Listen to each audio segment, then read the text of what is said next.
파빌리온의 바깥 칸막이에서는 왕실 시종관 두세 명이 주인의 건강을 걱정하며 만약의 사태에 대비해 자신들의 안전까지 걱정하며 대기하고 있었다. 그들의 음울한 우려는 바깥을 서성이는 파수꾼들에게까지 퍼졌는데 그들은 우울하고 침묵 속에 사색하며 걷거나 민을창에 기댄 채 살아있는 전사라기보다는 무장한 전리품처럼 미동도 없이 서 있었다. 그럼 밖에서 가져올 더 좋은 소식은 없다는 말이군, 토머스 경. 우리가 묘사하려 애썼던 열병 같은 동요 속에서 길고 혼란스러운 침묵 끝에 왕이 말했다. 우리 기사들은 모두 여자가 되고 우리 숙녀들은 경건한 신자가 되었군. 유럽 기사단의 정예들을 모두 포함하고도 진영을 밝힐 용기나 기사도 정신에 불꽃 하나 보이지 않으니 휴전 때문입니다, 폐하. 드보가 20번이나 되풀이했던 인내심으로 말했다. 휴전은 우리가 행동하는 자로서 행동하는 것을 방해합니다. 그리고 숙녀분들에 대해서는 폐하께서도 잘 아시다시피 저는 연애를 즐기는 사람이 아니며 강철과 버프 가죽을 벨벳과 금으로 좀처럼 바꾸지 않습니다. 하지만 한 가지 아는 것은 우리의 정예 미녀들이 폐하의 이 곤경을 해결하기 위한 서원을 완수하기 위해 엔가디 수도원으로 순례를 떠나는 왕비 폐하와 공주를 모시고 있다는 사실입니다. 땅을 더럽히는 개들이 신에 대한 믿음이 없듯이 인간에 대한 신의도 없는 곳에서 왕실의 부인들과 처녀들이 위험을 무릅써야 한단 말인가. 리처드가 병세의 조급함으로 말했다. 아닙니다, 폐하. 드보가 말했다. 그녀들의 안전은 살라딘이 보장했습니다. 그렇지, 그렇지. 리처드가 대답했다. 내가 이교도 술탄에게 부당했군. 그에게 보상을 해야겠어. 맙소사, 두 군대 사이에서 내 몸으로 그에게 보상할 수만 있다면 기독교 세계와 이교도 세계가 모두 지켜보는 가운데 말이야.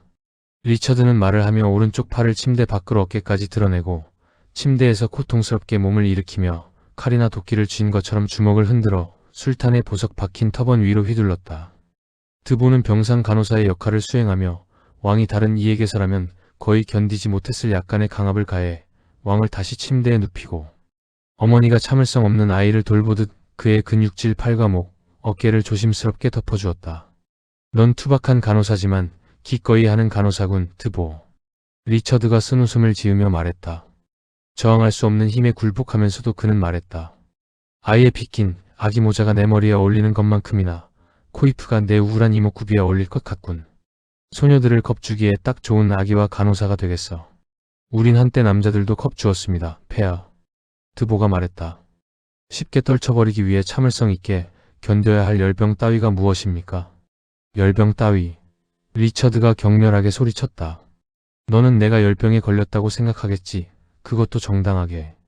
하지만 다른 모든 기독교 군주들은 어떤가?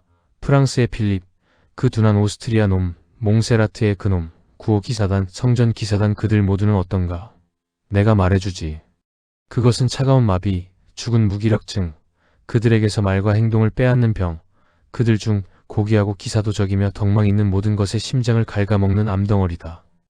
기사들이 맹세한 가장 고귀한 서원을 저버리게 하고 명예에 무관심하게 만들고 하나님을 잊게 만든 병이다. 하늘을 위해서라도 폐하. 드보가 말했다. 조금 덜 격렬하게 하십시오. 밖에서도 다 들립니다. 그런 말들은 이미 평범한 병사들 사이에서도 너무 널리 퍼져 있어서 기독교 군대 안에 불화와 다툼을 낳습니다. 폐하의 병이 그들의 기업의 주동력을 망치고 있다는 것을 생각하십시오. 맹고넬, 투석기는 나사나 레버 없이도 돌아가겠지만 기독교 군대는 리처드 왕 없이 돌아가지 않습니다. 너는 나를 아첨하는군, 트보. 리처드가 말했다. 칭찬의 힘을 느끼지 못한 것은 아니었기에 그는 이전보다 더 침착하게 베개에 머리를 기대었다. 그러나 토머스 드보는 아첨꾼이 아니었다. 그가 내뱉은 말은 진심에서 우러나온 것이었고 그는 자극했던 열기를 식히고 연장할 줄 몰랐기에 침묵했다. 그래서 리처드가 다시 뚱하게 물었다. 데스파르디우. 환자를 달래기 위한 매끄러운 말이군. 하지만 유럽의 모든 기사단의 모임, 귀족들의 집합이 비록 그가 잉글랜드의 왕일지라도 한 사람의 병으로 시드는가? 왜 리처드의 병이나 죽음이 그 자신만큼이나 용감한 3만 명의 행군을 막아야 한단 말인가? 수사슴이 쓰러져도 무리는 흩어지지 않는다. 매가 우두머리 두루미를 공격해도 다른 놈이 지도자가 된다. 왜 군주들이 모여 군대를 맡길 누군가를 뽑지 않는가? 폐하의 뜻이라면 드보가 말했다. 왕실 지도자들 사이에서 그런 목적을 위해 논의가 있었다고 들었습니다. 리처드의 질투심이 깨어나며 정신적 자극을 다른 방향으로 돌렸다. 내가 마지막 성사를 받기도 전에 동맹들에게 잊혔단 말인가? 그들이 벌써 나를 죽은 사람으로 여기나? 아니야, 아니야, 그들이 오라. 그런데 그들은 기독교 군대의 지도자로 누구를 선택했나? 계급과 위엄은 드보가 말했다. 프랑스 왕을 가리킵니다. 오, 그래, 영국 군주가 대답했다. 프랑스와 나바라의 필립, 드니 몽조이, 가장 기독교적인 폐하. 입안에 가득 차는 말이군. 위엄은 단 하나. 그가 앞으로라는 단어를 뒤로로 착각해서 예루살렘으로 진군하는 대신 우리를 파리로 다시 이끌고 갈지도 모른다는 것이지. 그의 정치적인 머리는 이제 성묘를 위해 투르크와 싸우는 것보다 자신의 봉신들을 억압하고 동맹을 약탈함으로써 얻을 것이 더 많다는 것을 배웠을 테니까. 오스트리아 대공을 선택할 수도 있습니다. 드보가 말했다. 뭐? 그놈은 너처럼 크고 뚱뚱해서 너처럼 머리가 둔하지만 너 같은 위험에 대한 무관심이나 불쾌감에 대한 무심함도 없지 않은가? 나는 오스트리아의 그 육덩어리 속에 말벌의 성미와 굴뚝새의 용기 말고는 더 대담한 활력이 없다고 말한다. 쫓아버려라. 그놈이 영광의 위협을 향한 기사도의 지도자라고. 그놈의 더러워진 베레나우터와 란츠크네흐트들과 술을 마실 라인강 술이나 한 잔 줘라. 성전 기사단의 그랜드 마스터가 있습니다. 남작이 주인의 병이 아닌 다른 주제로 주의를 돌리며 말했다. 용감하고 전투에 능숙하며 의회에서 현명합니다. 성지 회복에 전념할 왕국도 없지요. 기독교 군대의 총사령관으로서 그 기사단장에 대해 어떻게 생각하십니까? 다 보세양인가? 왕이 대답했다. 오, 자일스 아마우리 형제에게는 이의가 없지. 그는 전투의 배열과 시작될 때 전방에서의 전투를 이해한다. 하지만 토머스 경, 비기독교인 중 가장 덕망 있는 술탄 살라딘으로부터 성지를 빼서 그보다 더 나쁜 이교도, 우상 숭배자, 악마 숭배자, 가증스러운 비밀 장소에서 가장 어둡고 부자연스러운 죄를 짓는 자일스 아마우리에게 주는 것이 공정하겠는가? 예루살렘 성요한 9호 기사단의 그랜드 마스터는 이단이나 마법으로 명성이 더럽혀지지 않았습니다. 토머스 드보가 말했다. 하지만 그는 속물적인 구두쇠가 아닌가? 리처드가 성급히 말했다. 그는 이교도들에게 정정당당한 힘으로는 절대 얻을 수 없었을 이 점들을 팔아넘겼다는 의심을 아니 의심 이상을 받지 않았는가? 쳇, 멍청한 놈, 군대를 베네치아 선장들과 롬바르디아 행상들에게 넘겨 거래하게 하는 이 성요한 기사단장에게 맡기겠다. 그렇다면 한 번 더 추측해보겠습니다. 드보 남작이 말했다. 몽세라트의 용감한 후작은 어떻습니까? 현명하고 우아하며 훌륭한 군인 아닙니까? 현명해? 교활하다고 해야겠지. 리처드가 대답했다. 원한다면 숙녀의 방에서나 우아하겠지. 오, 그래, 몽세라트의 콜라드, 그 앵무새를 누가 모르는가? 정치적이고 변덕스러운 그는 위솥의 장식을 바꾸듯 자신의 목적을 바꿀 것이고 너는 겉모습만 보고는 그의 내심을 절대 짐작할 수 없을 것이다. 군인이라고? 말 위에 앉으면 그럴싸하지. 칼끝과 날이 뭉툭하고 창끝이 강철이 아닌 나무일 때 마상 시합장이나 방벽에서 잘 견딜 수 있지. 그 쾌활한 후작에게 내가 여기 3명의 훌륭한 기독교인이 있고 저쪽 평원에는 60명의 사라센 무리가 있다. 활기차게 공격해보지 않겠나? 진정한 기사 한 명당 이교도 악당은 20명뿐이다. 라고 말했을 때 너는 거기 없었나? 후작이 자신의 사지는 강철이 아니라 살점이며 사자라 할지라도 짐승의 심장보다는 인간의 심장을 가지고 싶다고 대답했던 기억이 납니다. 드보가 말했다. 하지만 알겠습니다. 하늘이 리처드 왕을 건강하게 회복시켜줄 때까지 성묘에서 기도할 희망 없이 우리는 처음 시작한 곳에서 끝날 것 같군요. 이 엄숙한 말에 리처드는 한동안 즐기지 못했던 호탕한 웃음을 터뜨렸다. 양심이란 무엇인가? 그가 말했다.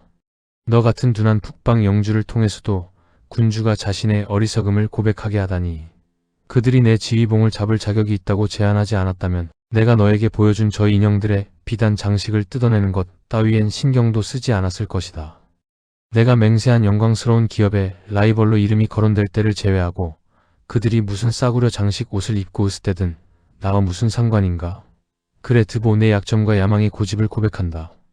기독교 진영에는 의심할 여지 없이 영국의 리처드보다 나은 기사가 많을 것이고 그들 중 최고에게 군대의 지휘를 맡기는 것이 현명하고 가치 있을 것이다. 호전적인 군주가 침대에서 몸을 일으키며 전투를 앞둔 날처럼 눈을 번뜩이며 머리에서 덮개를 떨쳐냈다. 하지만 그런 기사가 내가 고귀한 과업을 수행하지 못하는 동안 예루살렘 사원의 십자가 깃발을 꽂는다면 내가 창을 잡을 수 있게 되는 즉시 내 명성을 깎아먹고 내 기업의 목표에 앞서 나갔다는 이유로 그에게 목숨을 건 결투를 신청할 것이다. 하지만 들어라. 저 멀리서 들리는 나팔 소리는 무엇인가? 필립 왕의 나팔 소리 같습니다. 폐하. 튼튼한 영국인이 말했다. 너는 귀가 둔하구나, 토머스. 왕이 일어나려고 했으며 말했다. 저 충돌과 울림이 들리지 않느냐? 맙소사, 터키인들이 진영에 들어왔다. 그들의 랠리, 이슬람교도의 전쟁 함성가 들린다. 그는 다시 침대에서 일어나려 했고 드보는 자신의 엄청난 힘을 발휘하고 안쪽 텐트의 시종관들을 불러 그를 제지해야 했다. 너는 거짓 반역자다, 드보. 분노한 군주가 말했다. 싸움으로 숨이 차고 탈진하여 우월한 힘에 굴복하고 침대에 조용히 누워야 했을 때 그가 말했다. 나는 내 도끼로 내 머리를 박살 낼 수 있을 만큼만 강했으면 좋겠구나. 폐하께서 그 힘을 가지셨기를 바랍니다. 드보가 말했다. 그렇게 사용된다 하더라도 감수하겠습니다.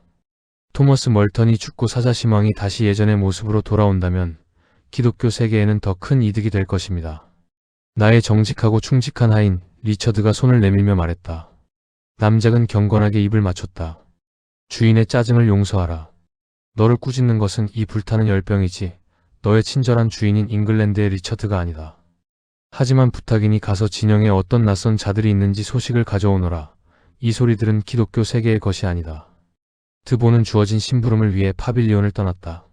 그는 잠시 다녀오겠다고 다짐하며 시종관들과 페이지, 하인들에게 왕을 더욱 세심하게 돌보라고 엄명을 내렸다. 그들에게 책임을 묻겠다고 위협하자 그들의 의무 수행에 대한 소심한 불안감은 더욱 커졌다. 아마도 왕 자신의 분노 다음으로 그들은 길스랜드의 엄격하고 무자비한 영주의 분노를 두려워했기 때문이다.